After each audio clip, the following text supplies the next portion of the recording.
Ao final do livro, que eu acho que é muito bonito, o tradutor vai dizer que esta novela, esse livro, nos torna mais inteligentes e mais humanos.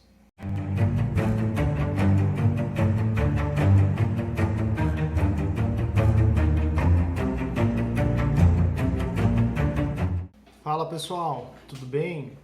Pessoal, estou empolgadíssimo para vir aqui de algum tempo falar sobre essa obra que eu acho magnífica, que é considerado um dos maiores romances, uma das maiores novelas da literatura mundial, né? É uma obra lindíssima para quem nunca ouviu falar. Esse livro é um livro do Tolstói, A Morte de Ivan Ilitch, tradução do Boris Schneiderman, pela editora 34. Pessoal, esse livro, ele é uma das coisas mais magníficas que eu já li. Ele é um livro belíssimo, ele narra a história, como diz o título, do Ivan Ilitch, que é um juiz de direito. Essa história se passa na Rússia, independente do que a gente está vendo agora, que a gente está vivendo em relação à Rússia e tal. Não por acaso eu trago essa história, porque os autores russos, eles têm uma coisa que é muito única deles. Eles têm uma visão de mundo, eles têm uma percepção da realidade, desde Dostoiévski, Tolstói e outros autores, que eles têm uma capacidade muito grande, ou tinham uma capacidade muito grande, de captar a essência humana, de captar os dilemas humanos, de captar aquilo que internamente as pessoas estão passando, e isso é uma característica muito forte dos autores russos, né? Esse livro é belíssimo, essa história é belíssima, por mais triste e pesada que a história seja, ele é muito belo, a narrativa é muito bela, é impossível ler esse livro e não se compadecer, não se emocionar e não sentir na pele o que o protagonista da história está vivendo. Ao contrário de alguns livros da literatura russa, como Dostoiévski, por exemplo, esse aqui é narrado em terceira pessoa. Então, não é o personagem narrador, é o narrador contando a história do personagem. Então, ele é uma leitura um pouco diferente e também mais fácil nesse sentido, uma leitura bem bacana, bem fácil, bem prazerosa. Bom, sem delongas, vamos lá. Ivan Ilitch é um juiz de direito que tem uma carreira belíssima, ele é orgulho da família, ele é orgulho da sociedade, ele é um cara muito bem postado, ele é um cara que tem relações sociais muito belas, ele sabe como se comportar, ele sabe como se posicionar, ele sabe como interagir, ele tem tudo aquilo que se esperaria de um grande homem na sociedade. E ele faz a carreira de direito dele assim, desde a faculdade, quando ele vai e começa a estudar direito, quando ele começa a se interessar pela profissão, ele faz tudo aquilo que é exemplar na carreira de um homem, do que se espera na carreira de um homem. Ele tem um trabalho legal, ele casa com uma mulher bacana, com uma mulher legal, bem vista na sociedade, ele estabelece boas relações sociais, ele tem amigos, ele recebe pessoas para jantar na casa dele, ele tem uma relação de muita amistosidade entre as pessoas, ele se dá bem com todo mundo, ele não causa briga com ninguém, ele não causa problema com ninguém. E esse livro eu quero retratar, antes de qualquer outra coisa, pensar que eu quero trazer essa história, porque essa história nos mostra muito sobre muitas questões humanas, né, que a gente esquece, que a gente não se dá conta de como elas acontecem. E ele retrata muito bem a realidade não só da Rússia, mas retrata muito bem a nossa realidade também, da nossa sociedade como ela vive hoje. Então, grande parte da vida do Ivan foi constituída por convenções, né? Ele aprendeu desde muito cedo o que se exigia de um homem na sociedade, como esse homem deveria se portar na sociedade, e ele sempre tentou meio que inconscientemente, meio que automaticamente se adaptar, se adequar àquilo que a sociedade exigia de um homem, né? E ele meio que fez isso sem questionar. A vida toda dele foi assim. Conforme os anos foram se passando, conforme as coisas foram acontecendo, ele começou a ir transferindo todos os problemas da vida que aconteciam para o trabalho. O trabalho passou a ser um refúgio para Ivan, né?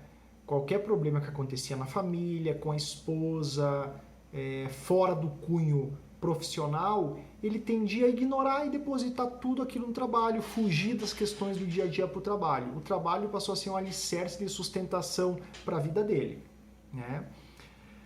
E quanto a gente não vê isso hoje em dia, né? Onde o trabalho está depositado grande parte dos problemas do nosso dia a dia, a solução está no trabalho, como se o trabalho fosse a única coisa que existisse na vida.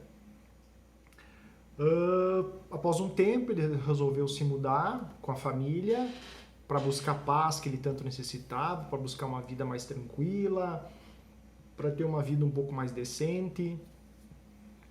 E ele resolveu, então, ir morar em outro lugar, num lugar interiorano, onde lá os problemas iriam diminuir, em um cargo mais tranquilo, que ganhava um pouco menos, também exigiria um pouco menos dele, onde ele poderia ter mais vida, onde ele poderia ter mais lazer, né?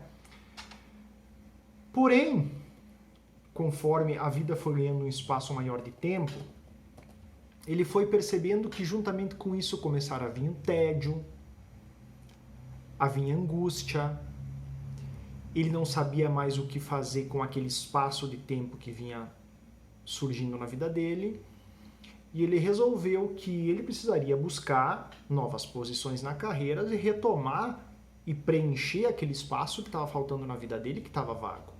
E aí ele foi. Ele buscou uma nova posição, ele fez interações sociais que poderiam trazer algo melhor para a vida dele, para a carreira dele, e lá foi ele então buscar novas posições sociais. No entanto, ele fala numa frase aqui onde ele vai dizer que tudo crescia e atingia aquele ideal que ele formara para si. Ou seja, a vida estava redondinha, estava tudo como ele desejava, estava tudo como ele queria, estava tudo como ele almejava, a carreira estava funcionando, a vida familiar estava andando, apesar de algumas discussões, de algumas dificuldades com a esposa, com os filhos, estava tudo redondinho, né? Ao final do dia, ele chegava em casa, ele jantava, a esposa esperava ele com a janta, depois da janta ele ia para o escritório dele, onde ele trabalhava em algumas ações, onde ele lia alguns livros muito falados na época, né? E ele vai dizer, né? O texto vai dizer, havia ali o mesmo que há em casa de todos que desejam parecê-lo, e por isto apenas se parecem entre si. Enfim, aquilo que todas as pessoas de determinado tipo fazem para se parecer com todas as pessoas de determinado tipo. Ou seja, tudo aquilo que todo mundo diz que é correto, tudo aquilo que todo mundo diz que deve se almejar na vida, tudo aquilo que ele ouvia estava acontecendo. Ele estava aparecendo com todas as outras famílias, ele estava aparecendo com todas as vidas que ele achava legal, ele estava vivendo naquele ideal de vida perfeita que a sociedade prega que se deve viver e que se deve ter. Quando não havia mais nada a arrumar, tudo ficou um tanto sem graça e sentiu falta de algo. Mas então já se fizeram algumas relações, estabeleceram-se hábitos e a vida se encheu novamente. Ou seja, quando não tinha mais nada para fazer, quando a vida ficava sem graça, ele arrumava algum meio de fazer alguma coisa. Ele estabelecia novas relações, ele arrumava alguma outra coisa para fazer e a vida de novo tornava-se interessante. Ele percebia cada vez mais que no trabalho tudo era formal e distante. Ou seja, quanto menos distância das pessoas, quanto mais formalidade nas relações entre as pessoas profissionalmente, melhor deveria ser. Deveria ser evitado qualquer tipo de intimidade, deveria ser evitado qualquer tipo de relação mais próxima entre as pessoas, tudo deveria ser tratado da forma mais formal e distanciada possível. E assim ele viveu muitos anos, 40 e poucos, 50 anos da sua vida. E do nada, um dia, apareceu uma dor. É uma dor que aqui vai falar no livro que apareceu no seco, ou no seco, eu não sei como fala. Uma parte do rim, ele começou a sentir uma dor. E aquela dor começou a incomodar. E aí, com muita insistência da esposa, da família, de alguns amigos, ele resolveu procurar um médico. E na consulta com aquele médico, ele percebeu que o médico tratava ele como paciente da mesma forma que ele tratava os clientes dele no direito, né? Na posição de juiz. Ou seja, ignorando muitas vezes que ali existia um ser humano com as suas dores, com as suas mazelas, com os seus sofrimentos, como se houvesse ali apenas um órgão danificado que precisava ser restabelecido e curado, e que o doutor e que o médico lidava com ele de uma forma totalmente formal, no sentido de falar somente do órgão, como se esse órgão tivesse desprovido do todo do ser humano Ivan, né? E muitas vezes ele percebeu que nessa posição do médico tinha muito a ver como ele tratava os clientes dele. Muitas vezes ignorando e tentando tratar aquela situação específica de uma forma objetiva, racional, concreta, ignorando um mundo interno, um ser humano ali com sentimento e com sensibilidade e com dificuldades. Na volta da consulta, preocupado muito, e a única coisa que ele queria saber é se era grave ou não, o que ele tinha, e sem resposta nenhuma do médico, ele começou a ver que a rua onde ele passava, as pessoas que ele observava, ele começou a sentir uma tristeza muito grande.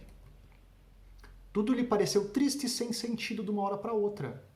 E ele ficou impressionado com aquele sentimento que ele vinha sentindo naquele momento, porque até então ele nunca havia sentido nada do tipo. A vida então parecia muito perfeita, parecia tudo muito redondinho, muito legal, muito bonito, muito adequado. E aquele sentimento não fazia parte dele. Ele, Ivan, nunca havia sentido nada daquele tipo.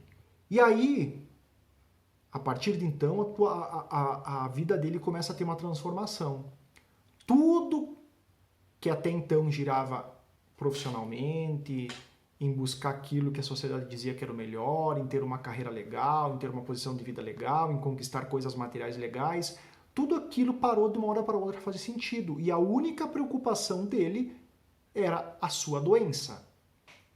Tudo começava a girar em forma da sua doença, em virtude da sua doença.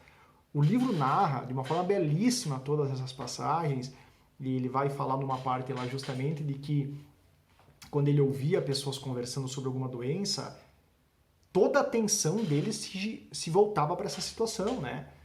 Como costuma acontecer com muitos de nós, quando a gente tem algum problema, a gente está sempre atento para situações como se estivessem falando da gente, então ele estava sempre atento para todas essas situações. E tudo aquilo que acontecia nesse sentido chamava a atenção dele. Ele queria saber se aquela pessoa tinha se curado, como tinha se curado, quanto tempo tinha ficado, o que aconteceu. Então todas as atenções dele estavam voltadas para a própria doença, giravam em torno da própria doença. E aí no momento ele se faz o questionamento: será possível que eu me tenha enfraquecido tanto mentalmente?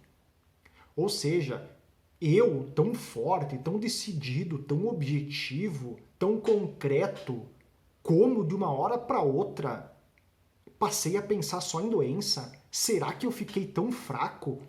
Será que eu me enfraqueci de uma forma tão violenta? Será que essa doença atingiu o meu psiquismo? O meu mental?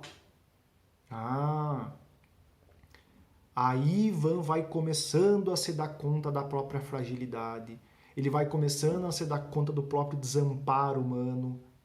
E aí ele se dá conta de algo ainda maior, que o problema não era a doença, mas o problema era a vida indo embora. Era a vida indo para o seu final. E ele fica extremamente desesperado e apavorado com essa percepção. E aí começam-se os questionamentos em torno da própria vida. Do que ele tinha feito até então, de que vida ele tinha levado, se tudo o que ele tinha feito até então era o certo, o que ele havia deixado para trás ao longo dessa vida, por que ele chegara nessa situação, por que ele está sofrendo desse jeito, isso significaria que ele não tinha levado a vida que ele deveria ter levado, que ele não tinha vivido certo. Tudo isso começa a passar na cabeça dele como questionamentos.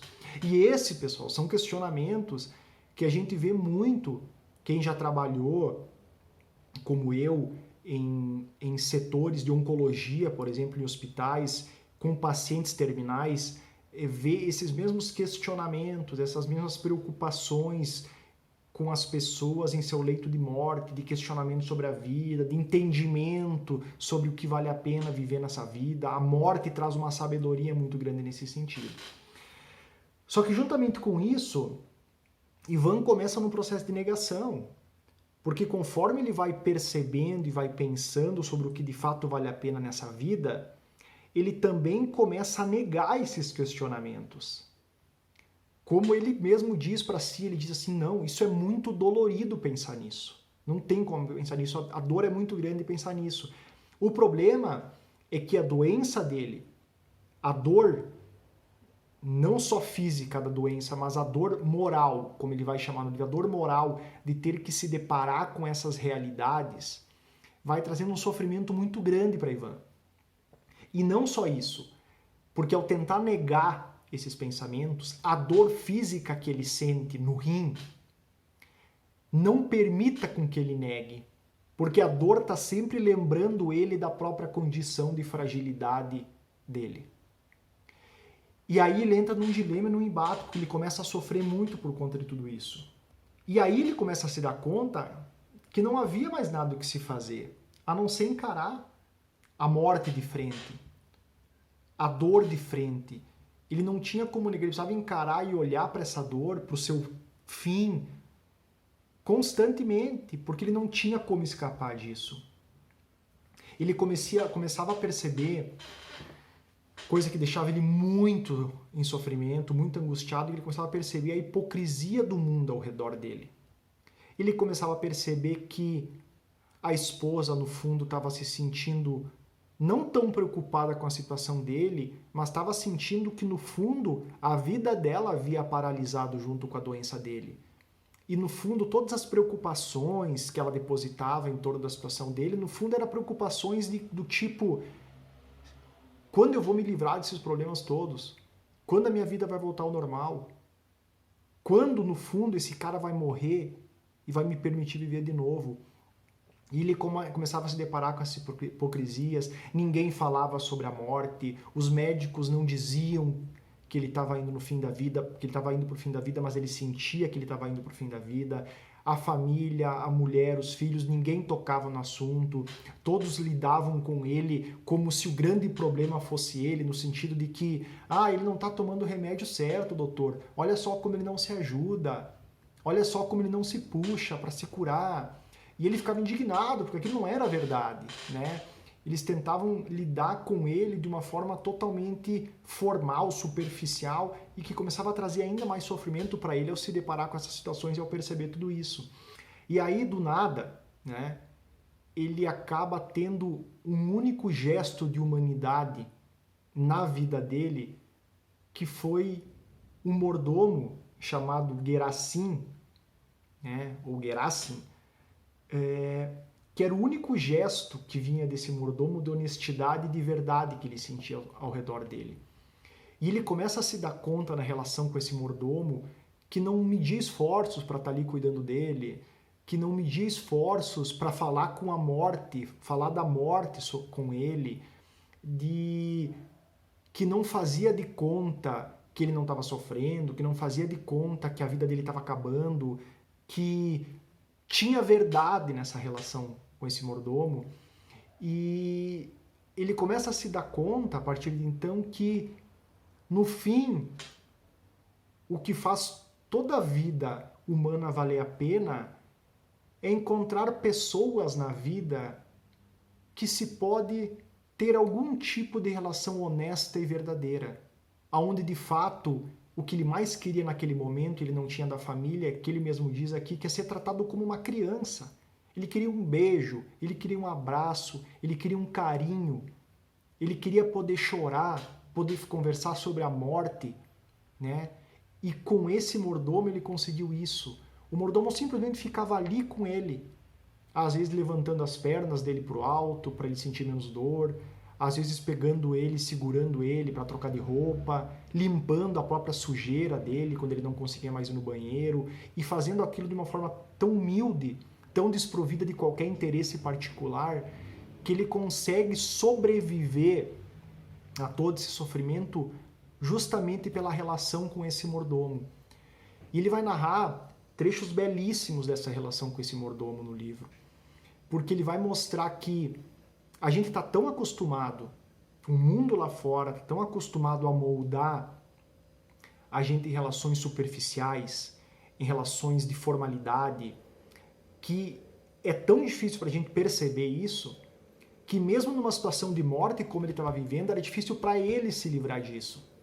Porque quando vinha uma visita na casa dele de algum suposto amigo, e também ele percebia que no fundo os amigos estavam todos querendo roubar o lugar dele no trabalho, muito mais preocupados com isso do que preocupado com a situação dele, assim como a esposa, no fundo, já estava preocupada com questões que tinham a ver com bens materiais, com uma suposta grana que ela poderia ganhar através da morte dele.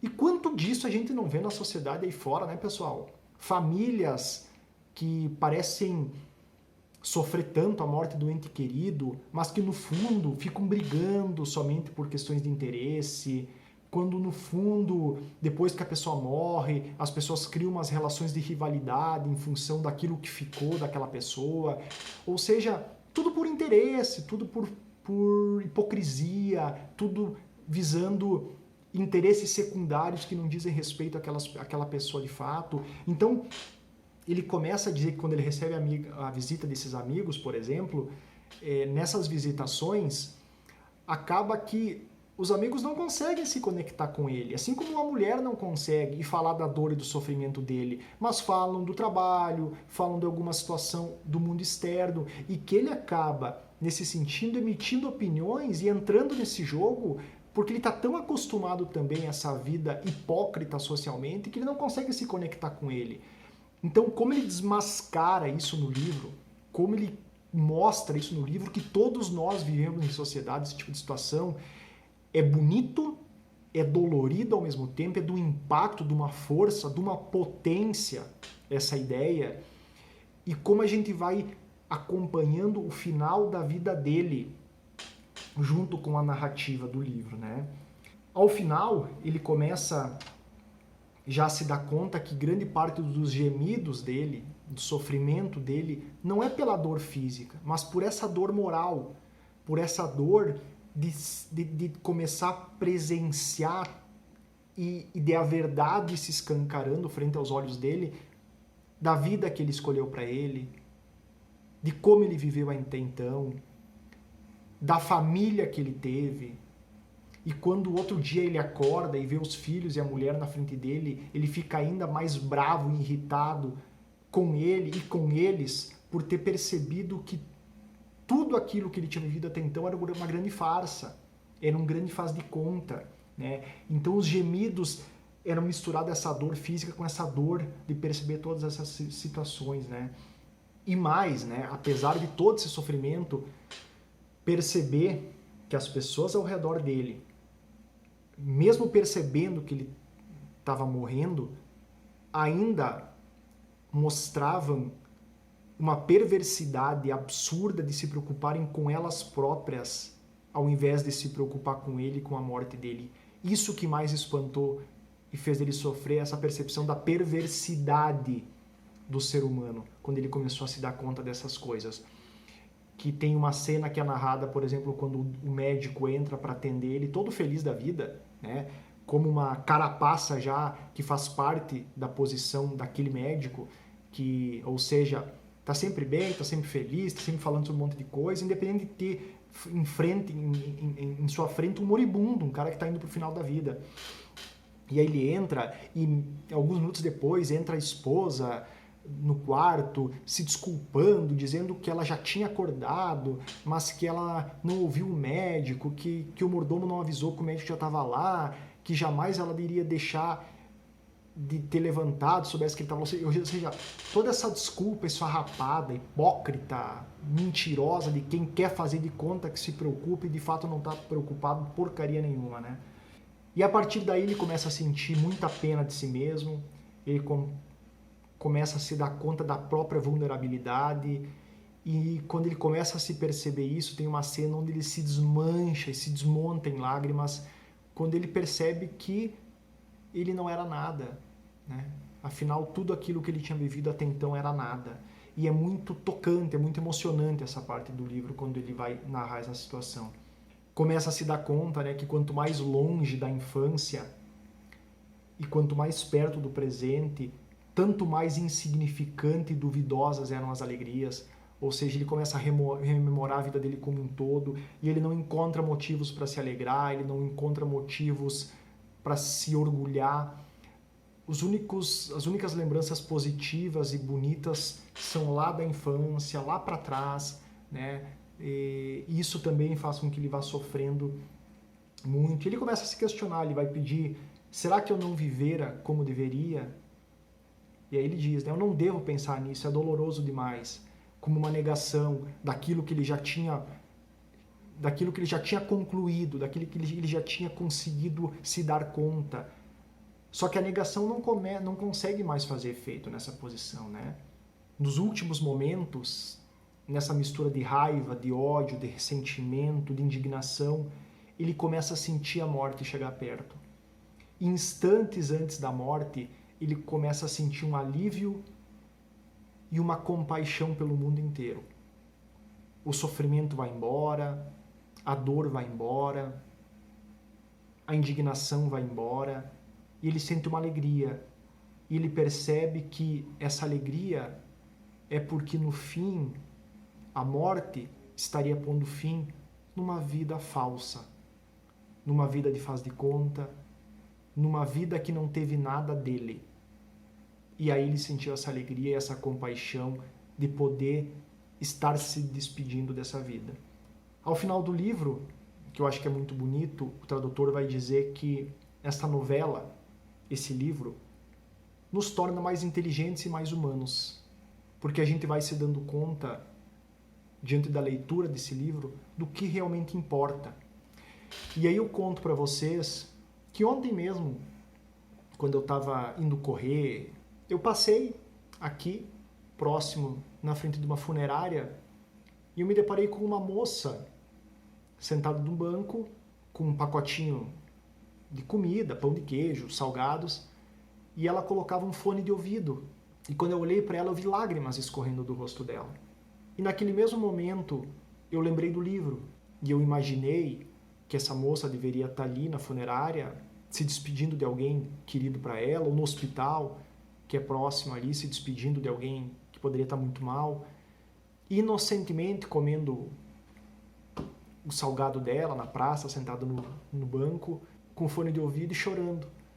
E aí me deu uma profunda tristeza naquele momento, eu senti muito aquela situação, porque parece que já imbuído dos efeitos dessa literatura, dessa leitura do livro, mexido por tudo isso, é como se eu tivesse me tornado um pouquinho mais inteligente e mais humano.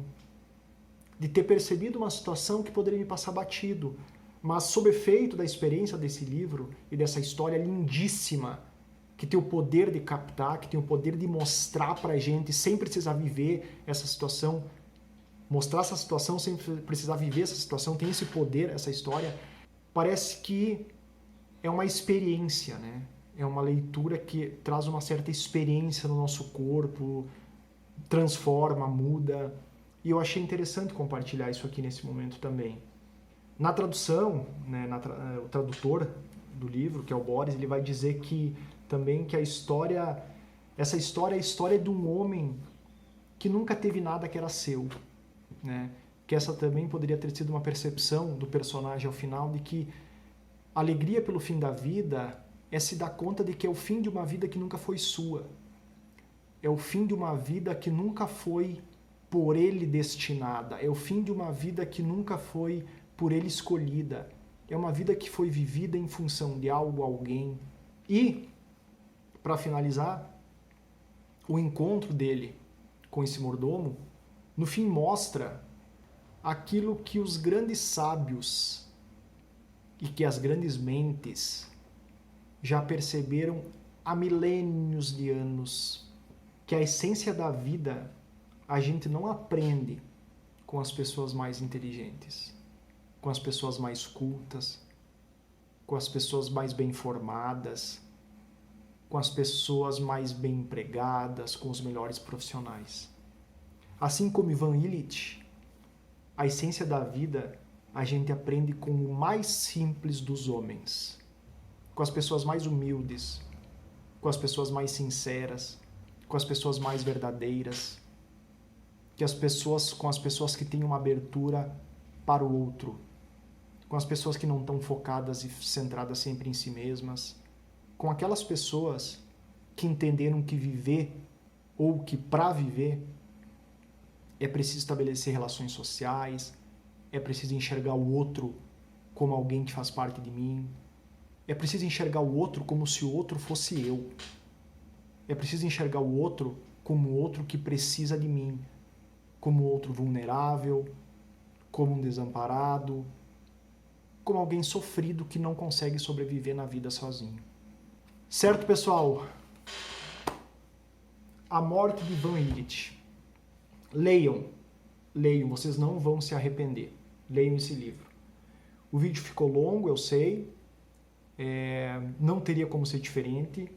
É um vídeo diferente que eu estou fazendo e é uma proposta que eu tenho daqui para frente também, que é transformar leituras significativas para mim e que eu acho que possa ser significativas para vocês, para as outras pessoas, transformar em vídeo. Porque toda leitura, toda literatura, ela tem esse poder de abordar e de trazer à tona um aspecto da vida real que a gente muitas vezes não se dá conta.